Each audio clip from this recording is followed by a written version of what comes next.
Всем добрый день! Сегодня у нас в гостях наш добрый знакомый, приятель наш Владислав Амосов.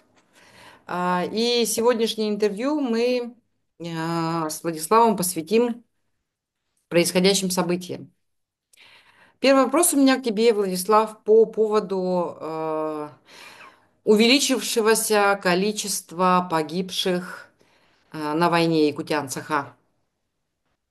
Одна из последних новостей была, что 17 марта в Якутск было доставлено 42 тела погибших.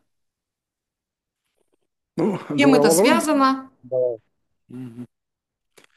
Ну, я считаю, что такое может быть вообще вот на фоне всего окончания как бы возможного перемирия, да, что командование просто сейчас сокращает количество таких ненужных подразделений.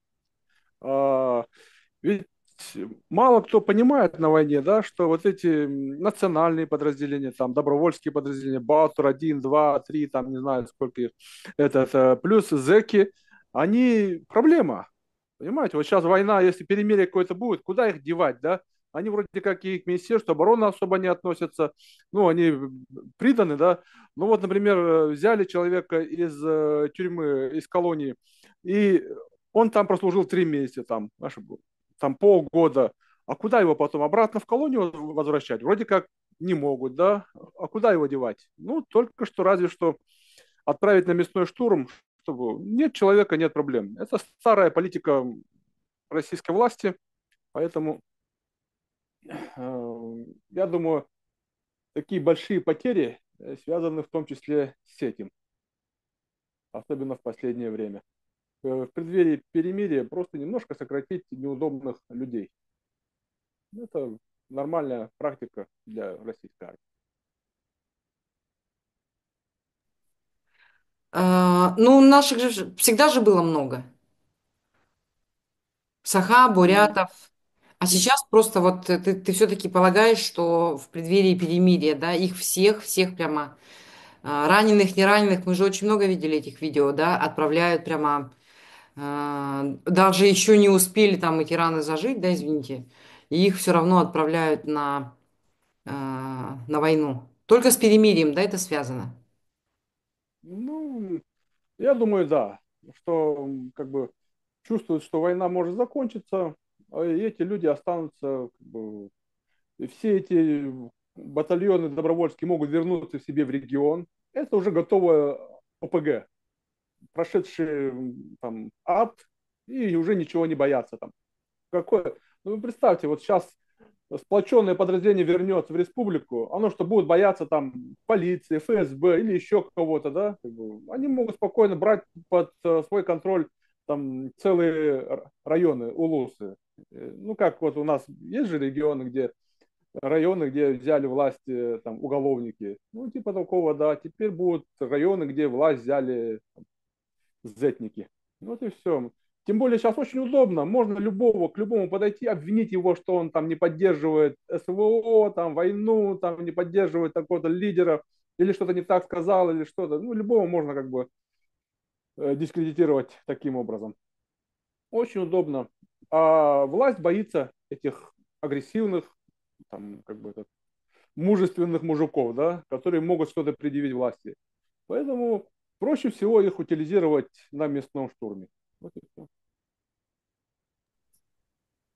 Ну и вот такой вопрос у меня. Вот у военных из республики Саха, они, как ты думаешь, они вообще понимают, что они расходный материал? Или они не понимают, или они все-таки искренне верят в то, что они делают?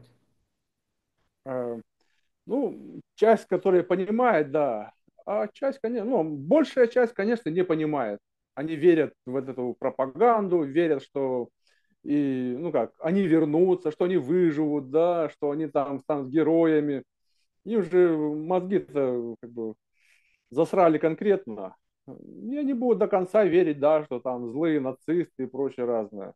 Поэтому, ну, как это, мне их не жалко, да. Они сами обманулись, сами выбрали эту судьбу, и сейчас их будут утилизировать.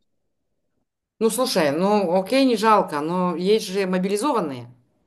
До них как-то можно достучаться, пока они еще живые, и пока они, ну, когда они находятся на передовой. Ну, или даже не на передовой, а может быть до тех, кто в отпуск приезжает. Они же потом все равно вынуждены возвращаются. Тяжело, Как-то можно конечно, до них да. Ну, достучаться. самый лучший способ достучаться, это вот хорошенько там артиллерии по ним ударить или там авиации немножко побомбить. Тогда вот мозги прочищаются, да, когда они видят гибель своих товарищей, когда они видят, что они ни разу даже в сторону противника не выстрелили, а уже осталась половина их, да, за счет FPV-дронов, за счет этих хаймарсов, за счет всякого высокоточного оружия.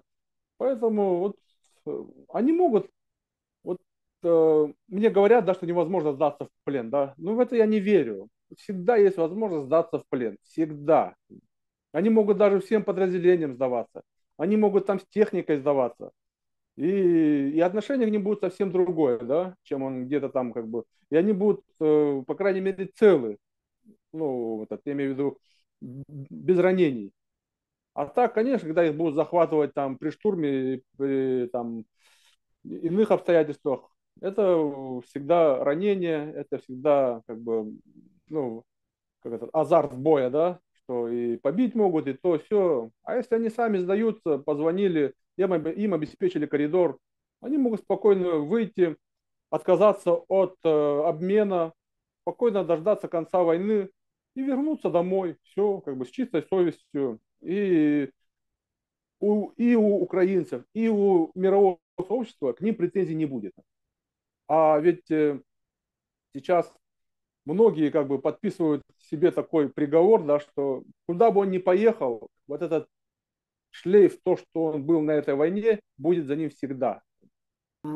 Все-таки, ну, я не знаю, мы, наверное, это уже 150 раз обсуждали, да, на всех площадках о том, почему из национальных республик именно забирают людей на войну. Ну, то есть в пропорциональном соотношении их же больше, чем, допустим, русских из той же самой Москвы или русских из той же самой, там, я не знаю, Санкт-Петербурга или Новосибирска. Наших же больше, да, идет. И башкиры, кто у нас там в большом количестве? Буряты, башкиры. Ну, я бы даже Охрана. сказал, не национальные, да, а вот именно бедные как бы регионы берут. И тем самым сокращают, они две задачи решают, да, они сокращают количество бедных и сокращает количество этот, вообще людей в регионах, чтобы меньше тратить на социалку, на пенсии, на все прочее разное, которое, ну, для России, для нынешней этой системы, да, эти ненужные люди. Их можно спокойно вот сжечь в этой войне, утилизировать. И для государства в нынешнем ее исполнении это выгода. Мгм.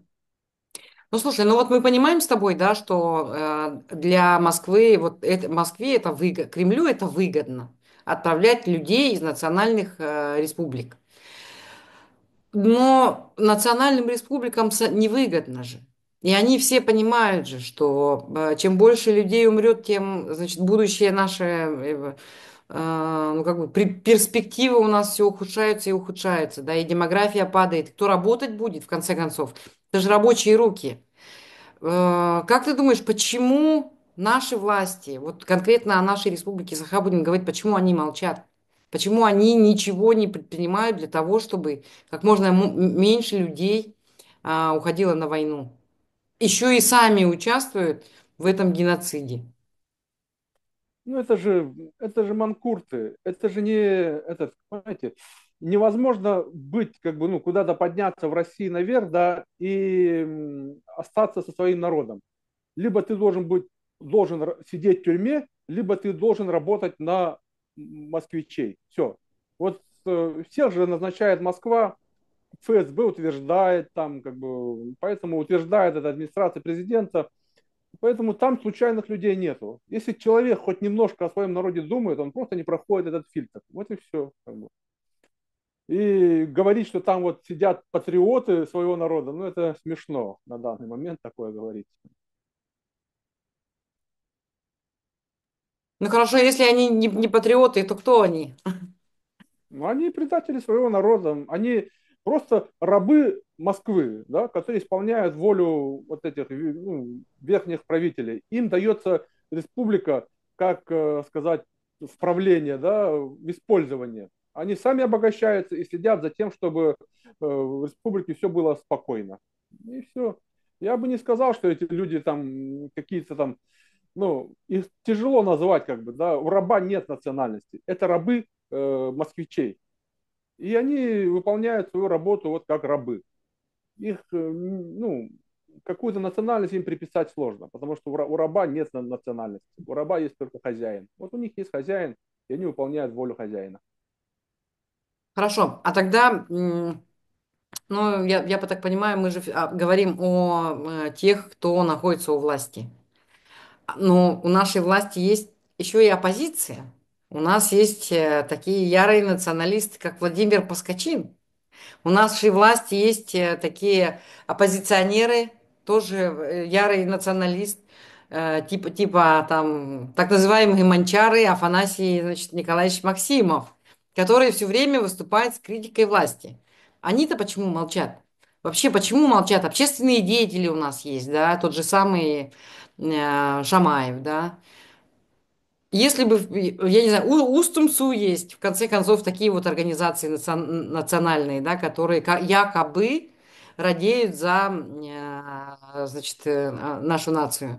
Они почему молчат? Ну, почему они молчат? Ну, что происходит вообще? Я себе не могу ответить на этот вопрос. Может быть, ты ответишь? Ну как, они же не идиоты, да, как бы. Может, они и там патриоты, да, но они точно не идиоты, которые вот так будут что-то... Сейчас же достаточно что-то сказать, и дело оформляется очень быстро, и неважно, кем ты был, там, сколько у тебя денег, все отберут и посадят, и все. И уж тем более этот Максимов это прошел, поэтому он говорит только то, что можно говорить. И то же самое Паскачин. Как бы. Может, они что-то хотят для своего народа, да, но они из этой обоймы, и они понимают, что лишнее скажи, не все. Как бы. Дело будет заведено быстро, и все быстро от них откажутся. Да.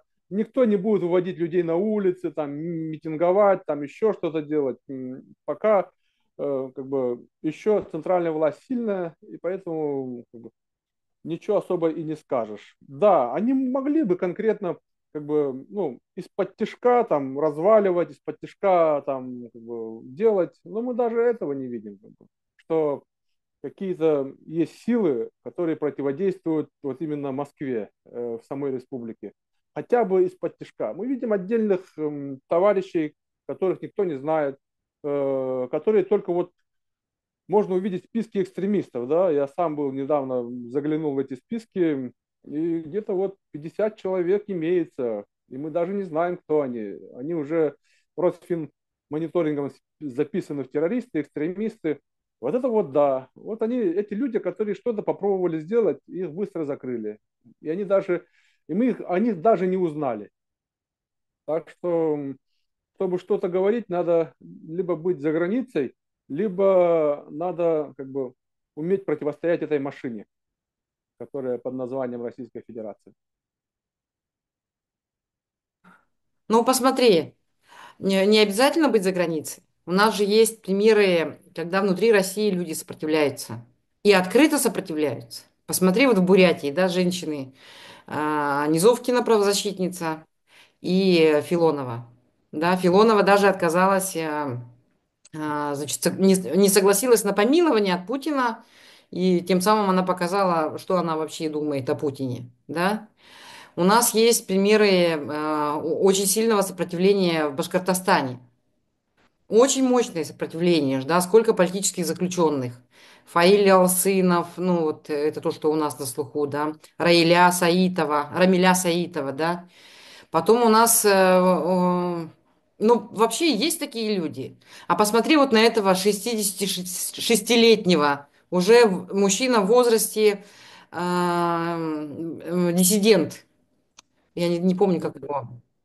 Вот да, из да, да, последних, да, Александр Скобов, да, да, да, и он сказал же конкретно, я вас не признаю, кто вы такие. Вы не имеете права меня судить, я не буду с вами вообще разговаривать здесь. да, и по вашим правилам я играть не буду.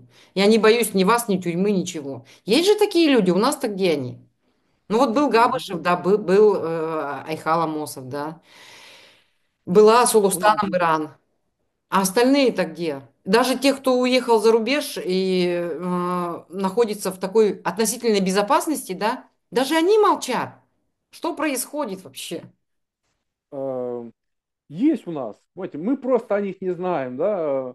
Вот Москва, Питер, да, там что-либо скажи, набегут журналисты, и, ну и люди вообще знают, как обращаться, как позиционировать себя, чтобы тебя увидели, услышали. Ну, наши это простые ребята там, да, там что-то в WhatsApp написали, что-то там, возмущение свое, и все. И в этой группе осталось. Кто-то быстренько настучал, все, он на следующий день уже сидит в СИЗО, уже во всем признался и поехал на 15 лет. Как бы.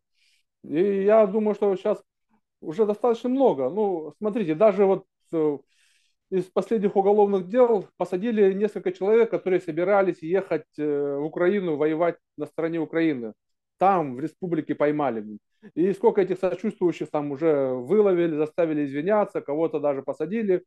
Есть, есть. Мы просто о них не знаем. Но я думаю, придет время, и все эти имена всплывут. Много ли мы знаем людей, которые вот в годы гражданской войны воевали против советской власти? А их же были тысячи. 140 только конфедералистов отправили на Соловки. Кто мы, ну, кроме Ксенофонтова, там, Артемьева, там, и нескольких товарищей, кого мы знаем, там, Рожаков был, ну, кто сопротивлялся советской власти, да, а их же были тысячи.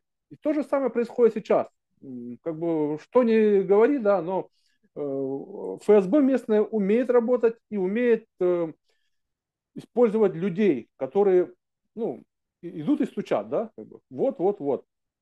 Нас слишком долго гнобили, да, нас слишком долго давили, что у людей уже там, на генетическом уровне страх, что вот как бы что-то против советской власти, там, ну тогда и было против советской, а сейчас против там Москвы что-нибудь попробуй скажи, да, и они уже сами себя, как сказать, э, Цензурирует. ну, выдают других, получается. Что кто-то там сказал, или они сразу как бы бегут стучать, потому что, ой, а вдруг я вот сейчас не настучал, вот за мной придут, да? Ведь, а это было, и уже сколько там тысячи людей через это прошли, и этот страх сидит. И, конечно, сейчас тяжело. Плюс у нас как бы сильно родственные связи, что мы все там родню чтим, мы все как бы знаем всех.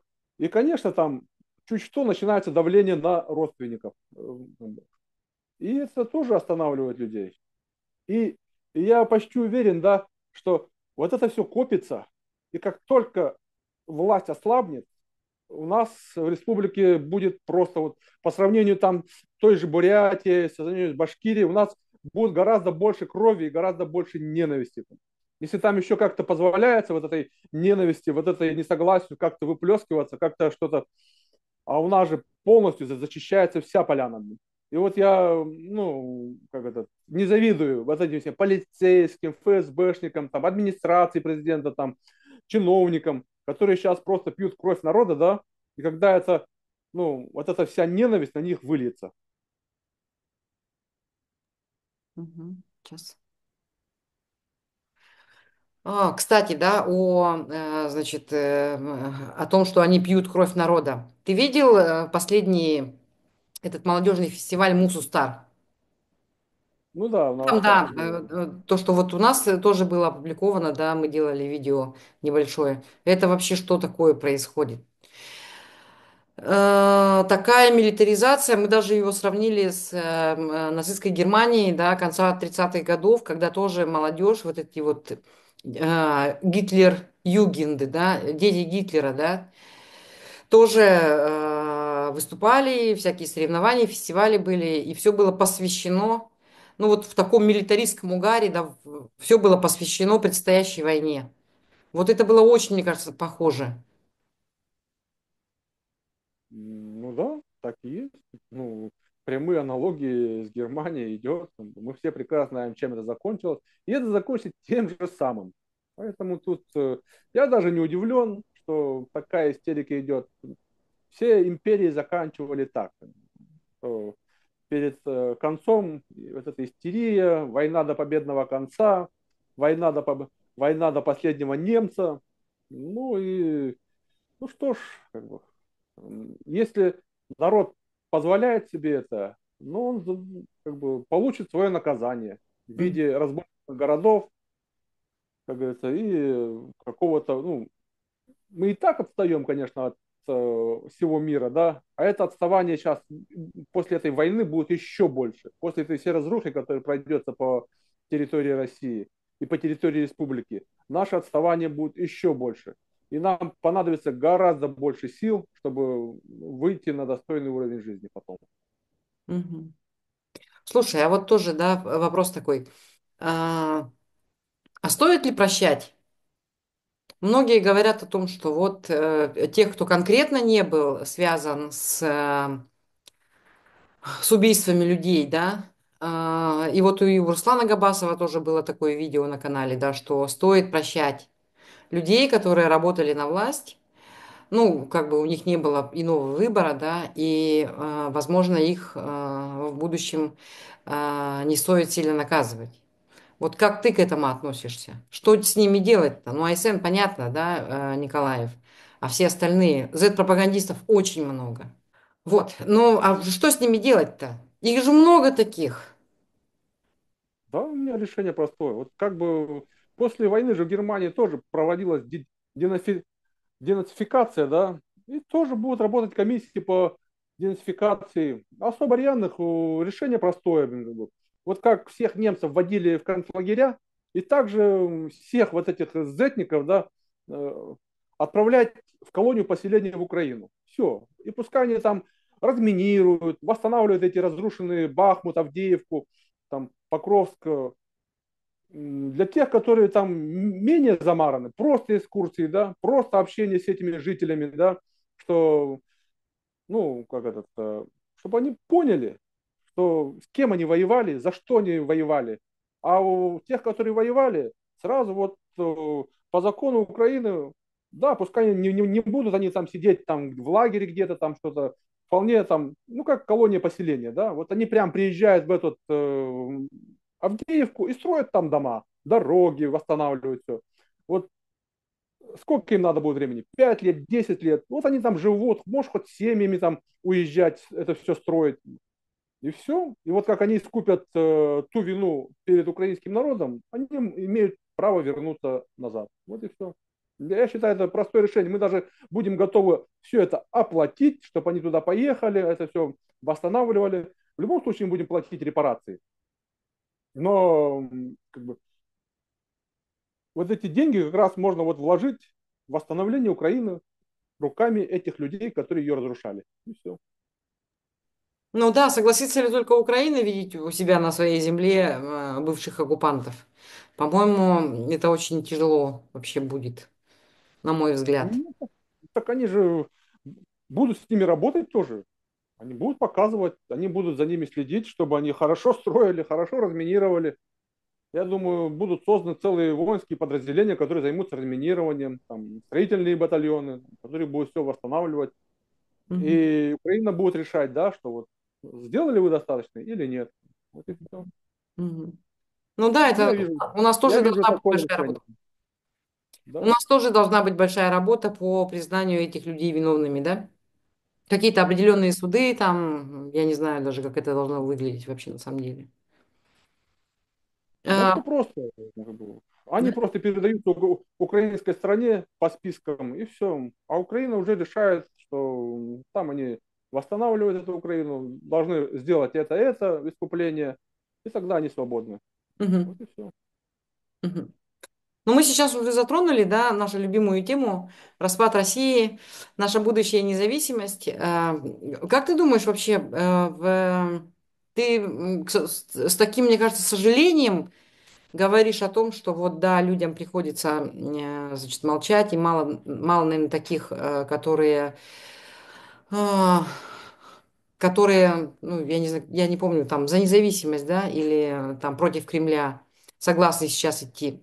Как ты думаешь, вот после распада России такие люди появятся? Что ты будешь, что там будет, да? Ты вот сказал, будет очень сильно, очень кроваво, очень страшно. Кто там вообще возьмет власть? Что это будет? Насколько там будет хаос? Насколько там, я не знаю, вакуум? Кто займет этот вакуум, который вот появится? Что это будет, на твой взгляд? Ну, вспомни 90-е, развал Советского Союза. Ну, что-то вот что-то подобное будет, да, там большие проблемы в экономике, чуть ли не голод, вот этот, как этот, если тогда были бандиты, там, афганцы, то сейчас это будут зетники, которые будут тоже бандитствовать, тоже там передел собственности, передел, будут стрелять, будут взрывать, будут FPV дроны летать в республике. Так что это все. А без международной помощи, конечно, нам не подняться, да. И, соответственно, вот кто придет с этой международной помощью, с деньгами, там, с политикой какой-то на это, тот и будет руководить, скажем так. Поэтому вся надежда на тех, которые сейчас находятся за границей и там налаживают связи на, ну, как это, на будущее республики. Тот же вот Томский, например, может приехать со своей программой, с деньгами и тоже какие-то там изменения внести. Мгм. Потому что при разрушении России все экономические связи будут разрушены, все будет хаос, передел собственности. Ну, Мгм. мы уже это проходили. А именно национальный подъем будет, конечно, жесточайший. Вопроса, вот кто будет за независимость, да там будут все за независимость. Вот до развала Советского Союза же все были коммунисты, все были дружба народов, все такое. И тут распад Советского Союза, и все вспомнили, что они Саха, национальный подъем, алмазы наши, золото наше, блин, как бы, мы можем все, мы сейчас будем там как в Дубае жить. Но пришел Путин, и, в принципе, весь этот патриотический угар сгас и пошел в другую сторону, да, что вот мы теперь любим Россию. И то же самое, как только власть в Москве ослабнет, тут же вылезет куча там Саха Аймах, там, не знаю, Истемсю, там, ну, уже какие-то Уранхайсы сразу вылезут, да, и будут говорить, как бы, это наша земля, да, мы тут решаем и прочее разное. Сейчас, конечно, когда, ну, можно присесть, они, как бы, боятся всего. А так, как только власть ослабнет, они будут уже искать этих полицейских, ФСБшников, там, администрацию, там, и уже говорить, а помнишь, да, ты меня сажал, а помнишь, ты меня за лайк как бы гнобил, избивал там как бы. Мгм. Ну, это все впереди. Мгм. А, окей, значит, мы поговорили о том, что а, нужно будет отправлять, ну, каким образом поступать с теми, кто, значит, сейчас занимается геноцидом нашего народа, да? А что делать с такими, например, как этот Тута? Ты же видел этот ролик с убийством украинского Да, военного? да. Не, ну, он будет выдан украинским властям, вот и все. А Украина уже сама решит, что с ним делать. Я даже думаю, за ним, ну, за такими, как он, приедут, там у них списки готовы уже все. Это все, каждое вот это все, что документируется, это все подшивается, там уже дела, как бы на каждого списки всех воинских частей не знают, кто где был, блин. И они, в принципе, вот если какое-то преступление происходит, они же полностью информацию это все добывают. Кто был, когда, как бы вот это. Вплоть до этих геолокаций их телефонов. Поэтому за ними приедут, и мы их выдадим без Мгм. проблем. Ага. А ты вообще же видел это видео, да? Что ты вообще думаешь по этому поводу? Потому что многие, я читала комментарии, да, о том, что вот это был честный бой, и он его в честном бою победил, и что-то такое. Что ты сам думаешь по этому поводу? Ну, если бы он его не добивал там, если бы он там, он же все рассказал там, как пленных, точнее, ну как это, человек хотел сдаться в плен, он его расстрелял там, как бы. Если бы, вот даже если человека не убивать, просто его ранить, да, и сказать, беги домой, да, все, как бы, этот человек из войны выходит, как бы. Не можно даже сделать ранение, вот он даже вот, ну, человек же понял, что он умирает, да, он мог его оставить умирать, но он вышел, там, гранату бросил, потом добил его, а если бы он даже как бы мог выйти на связь с украинцами и сказать, заберите своего раненого, да, этот человек бы уже не вернулся бы в строй. И также можно было сделать с этим минометным расчетом, который он просто тупо расстрелял, да, что он мог их ранить так, что эти люди уже в строй не вернутся. Вот и все. И сохранить им жизни. И тогда особых тебе претензий не было бы, если бы он как бы, ну, благородно и ну, достойно выступал бы. А так, конечно, как бы, он там кучу народу положил, и порой просто зазря. И, конечно, это ему все вспомнится. И главное, что он это сам все рассказывает, ну, чисто сердечное признание, считай. Ну, я думаю, что он понимает, что он из этой войны уже не вернется. Ну, Даже если ему сейчас он дадут же все медаль. рассказывает, он же сейчас герой. Даже такие были публикации, что хотели его сделать, типа, предложить его на должность главы республики. Вот. Ему же там с табун лошадей подарили, ему еще там что-то, квартиру подарили, еще что-то. Ну, То есть он это, сам не понимает, да, что он натворил? И кто конечно, его нет. использует? Если бы он понимал бы, он это все не рассказывал бы, да. А так он, конечно, этот, человек недалекий, и это все рассказывает, гордится этим. Ну, наказание придет. И причем, как бы, будут наказаны не только же он, а вся его семья. Поэтому, ну, мне даже как бы, где-то даже жалко его. Мгм. Ну да, это на заметку всем тем, кто еще собирается такие, значит, в кавычках, героические поступки совершать на территории чужой страны. Да, и в той войне, которую русские ведут против чужого государства. Вот. Ну и тогда в связи с этим мы с тобой вот только что разговаривали о том, кто же возьмет власть, будет ли хаос у нас в республике. Но нам же на самом деле нужно будет какой-то план переходный, да? Тот план экономический, который будет работать во время переходного периода. Также не будет, что вот мы объявили себя независимым, вышли из состава, да, Российской Федерации, и все. У нас же очень много с ними завязано, и энергетика завязана с ними, да, и у нас даже дороги общие, да, и у нас практически по всем нашим границам со всех сторон нас будет окружать Российская Федерация. Куда вот, допустим, мы будем вывозить? Нет, нет, Нет? нет. Хорошо Ну, объяснить, как? если Россия развалится, она же развалится на лоскутное одеяло, и со всех сторон будут со всех сторон будет, скажем так, другие государства, что Чукотка, что там Бурятия, все такое, они все будут другие государства, и у нас с ним будут общие границы. И не будет Российской Федерации. Если будет Российская Федерация, то и мы будем в этой Российской Федерации. Поэтому мы сейчас все работаем над тем, чтобы не какая-то там республика получает независимость, а все получают независимость. Просто вот Российской Федерации не будет. И это будет спокойствие для всех. И наш большой плюс, что мы не будем иметь общих границ с Московией, там, с Россией. Оно будет где-то там далеко от нас. А у нас будет рядом там Иркутская область, там, Амурская область, которые, в принципе, там во что-то будут объединяться, там могут даже там воевать друг с другом за какие-то ресурсы. А так, насчет экономики, как только Россия развалится, ну, набегут помощников, мама не горюй, да, как бы. Это же такой шанс, это вот, ну, как, как сказать, м, делать что-то новое и тут же куча помощников, как бы. М, Принимать участие в историческом процессе, да, в рождении нового Да, государства.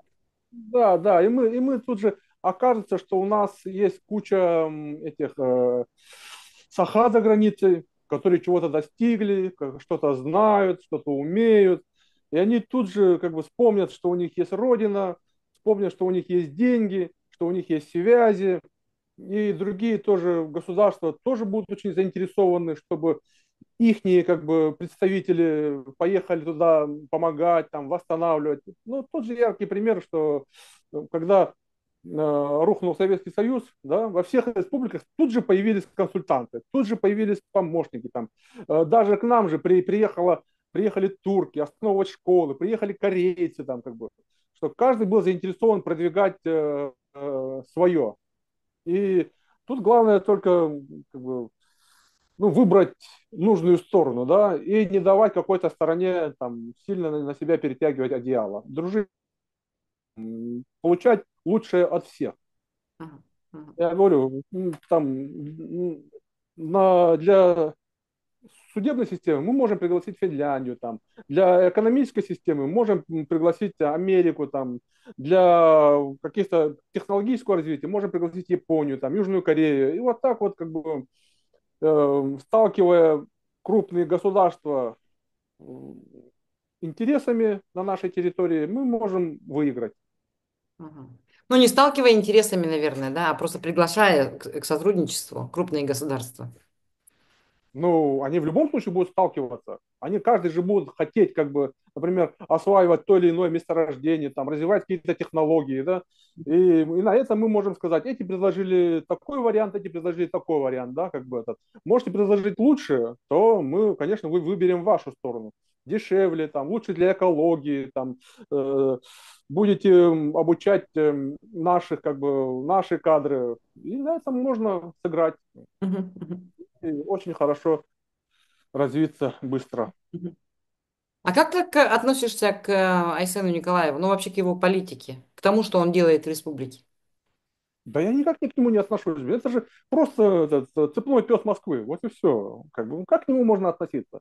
Ну, Просто как он как тебе гражданин. управленец? Ну, понятно, что цепной пес Да Москвы.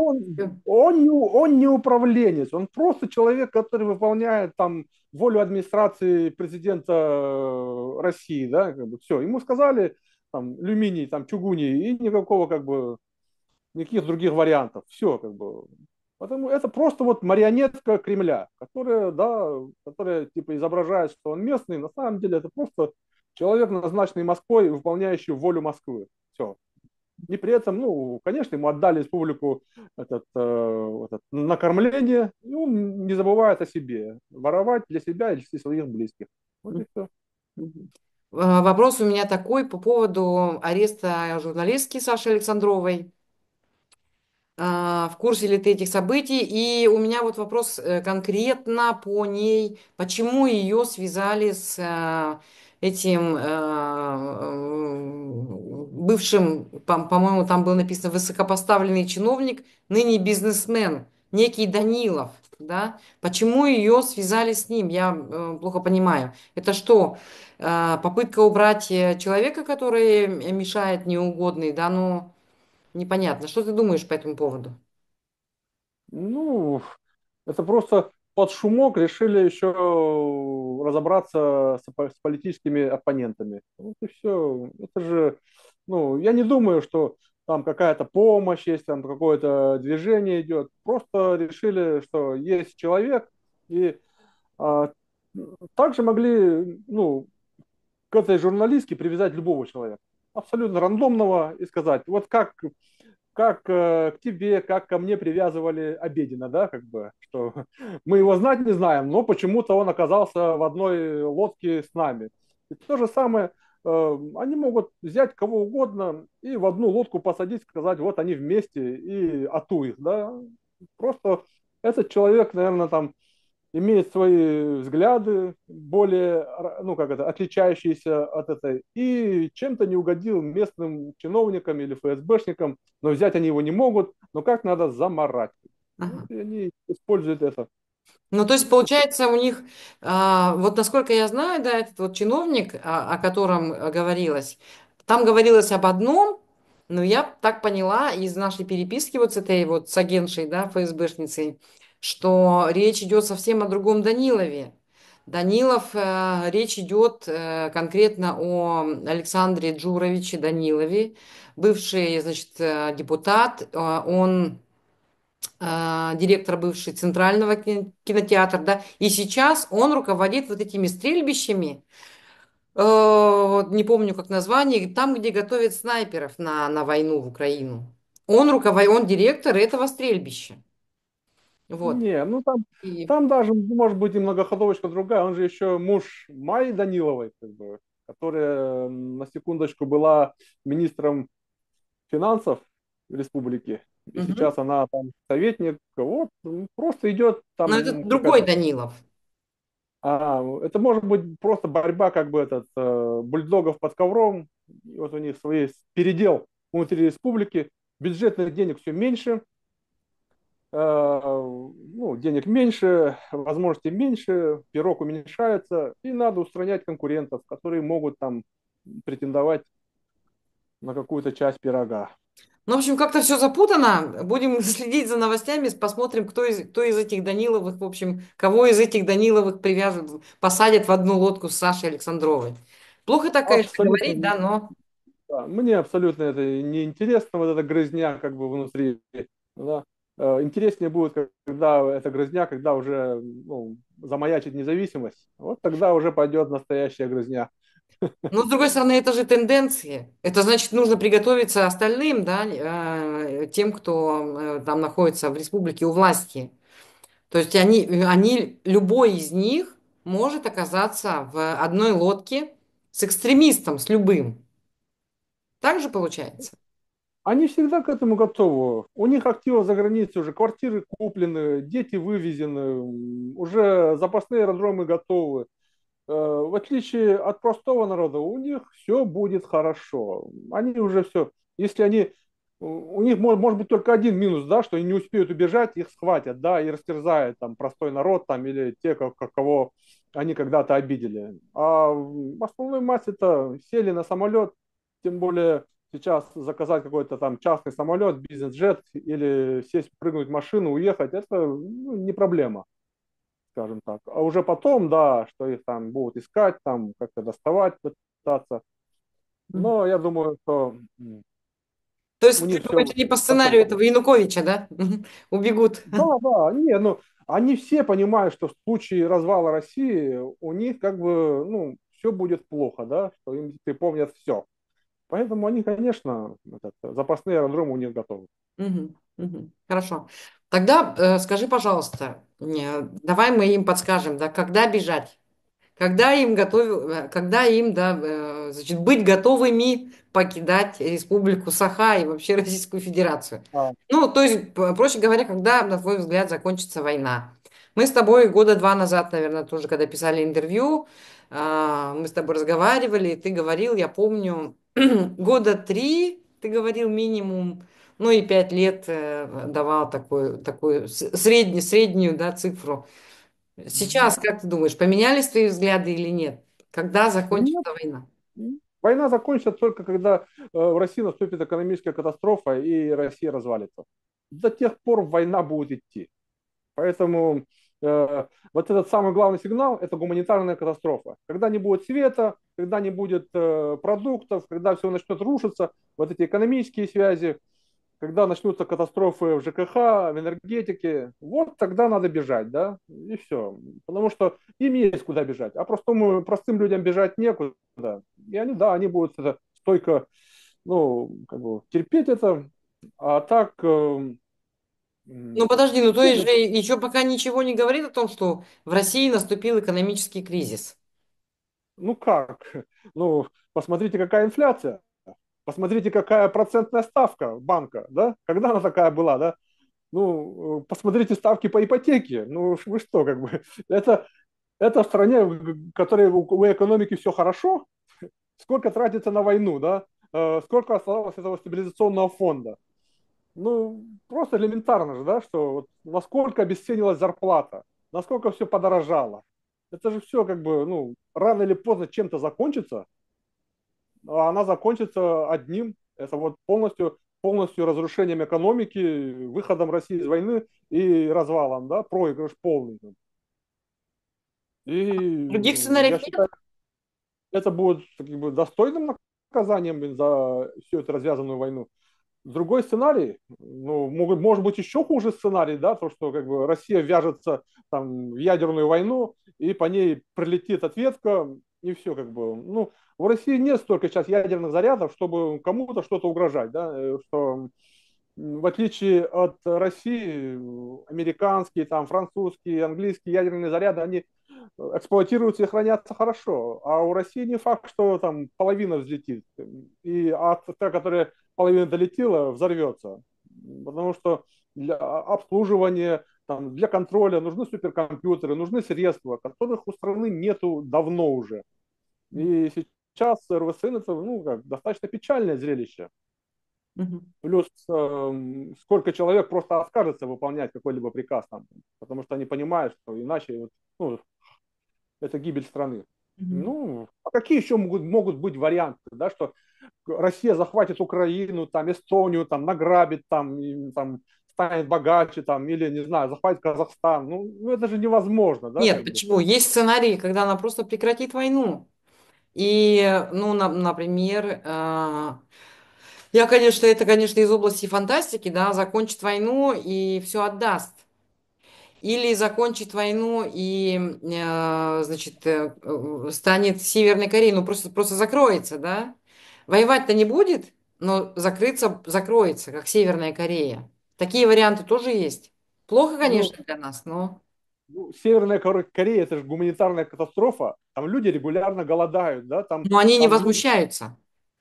ну, так маленькая мононациональная страна, блин, да, а тут как бы большая страна, где, ну, есть кому возмущаться. Тот Но же никто же не Кавказ. возмущается сейчас. Те, кто возмущается, их по пальцам пересчитать. Не, Такую нет, огромную это страну. не, ну, сейчас хватает ресурсов, да, чтобы всех давить. А когда этих ресурсов не будет, когда полиция не будет платить зарплату по полгода, да, там, когда армия не будет там получать довольствие, то как бы, ну, почему рухнул Советский Союз, да? Не потому, что там, ну, какая-то, как бы, а чисто из экономических причин же в основном. Никто не захотел защищать эту власть, эту страну. И то же самое происходит сейчас. Чем хуже в стране становится, чем хуже с экономикой, тем у большего количества людей происходит отрезвление. Да? За что? Вот и все. И я считаю, что ну, война закончится, ну, думаю, достаточно уже скоро.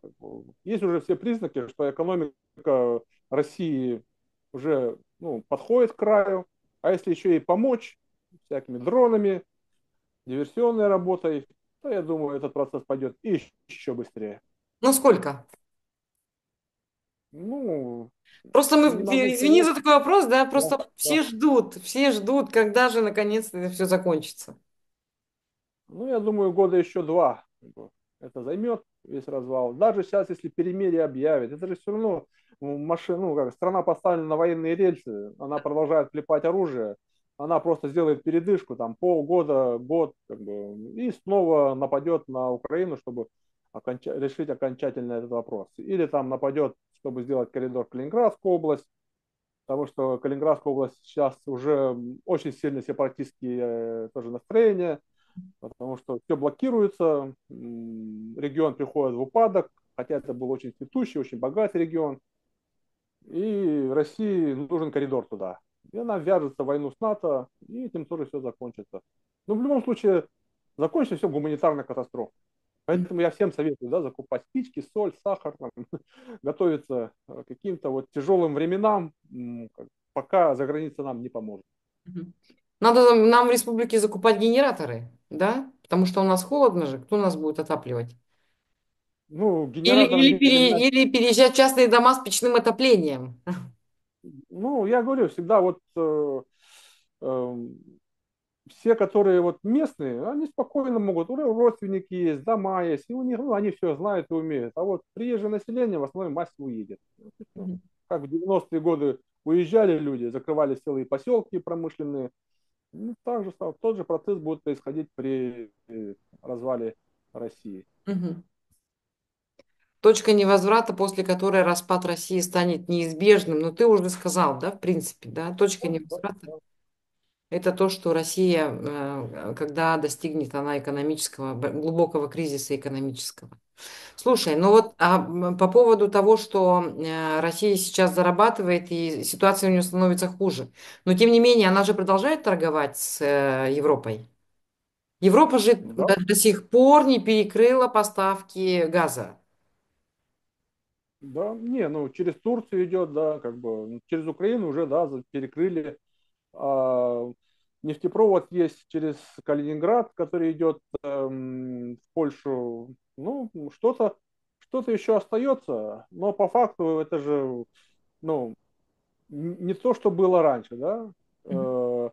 Так резко они перекрыть не могут, потому что это сразу гуманитарная катастрофа, это миллионы беженцев, это, ну, катастрофа. Они режут по частям, потихонечку, потихонечку, чтобы те, которые умные люди, которые сейчас есть, они уезжают, да, они понимают, они переезжают там в Казахстан, там, ну, которые Мгм. не так богатые, более богатые уезжают там в Европу, у кого есть хорошие специальности. И этим Европа пользуется. Сейчас они выкачивают людской потенциал России, образованный. А потом, когда наступит катастрофа, они просто перекроют границы и скажут, ну, разбирайтесь сами, ребят. Режьте друг друга, там, грабьте, устраивайте войну, всех, все против всех. Ну, Мгм. этим, наверное, и закончится. Мгм. А насколько ты думаешь, вообще Запад нас поддержит? Да никак не поддерживают. Зачем им поддерживать? Они просто дождутся окончания гражданской войны, посмотрят, кто выиграл, и решат, устраивает он их или нет. Да? Как бы, если не устраивает, они дадут деньги, средства другой партии, которая там как бы проигрывает, и поставят своих людей. Мгм. Да. Мгм. Понятно, хорошо. В принципе-то это очень хороший сценарий, да, что Россия развалится. Вопрос только когда? Вот что больше всего, да, беспокоит. Я, допустим, лично, я очень сильно хочу домой. Я просто не могу, как хочу домой. Я каждый день думаю, мечтаю о том, как домой поехать, когда я поеду домой. Вот. Ну я не знаю, расскажи о своих планах. Что у тебя вообще в планах сейчас на жизнь, на будущее? Ну, я пока так не могу сказать. Планы большие, много вариантов.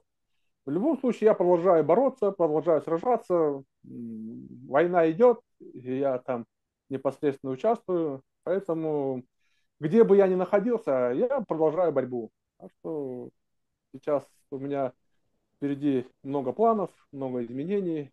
Мгм. Я думаю, я думаю, мы приложим руку к развалу России. Мгм. Мгм. Ну, я уверена в этом, потому что я же говорю, что я всегда говорю, что я сразу же поеду туда. Сразу, не сразу, но обязательно поеду. В общем, так.